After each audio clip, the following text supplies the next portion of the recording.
আমি আজকে একটা আপনাকে এমন চিত্র দেখাবো, দেখেন আমাদের কি অবস্থা, আমাদের কী রকম ক্ষয়ক্ষতি হয়ে গেছে, বাড়িঘরগুলো কীরকম কাঁসারের মধ্যে দাঁড়িয়ে আছে।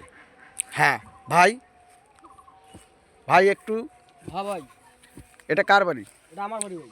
ও আচ্ছা, এখানে অনেক বাড়ি দেখতেছি নদীর কাঁসারে দাঁড়িয়ে আছে হ্যাঁ ভাই, কোনো রকম।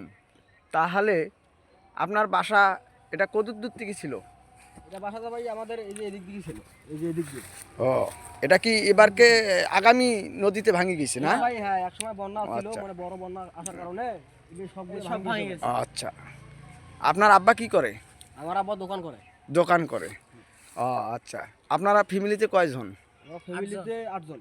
8 জন। 8 জন সদস্য আপনাদের ফ্যামিলিতে আপনার আব্বা চালায়, আপনি কি করেন? আমি তো ভাই এই যে মাঝে মাঝে দোকান গেলে গেলাম, না না গেলে নেই। আচ্ছা আচ্ছা, ঠিক আছে। তা আমাদের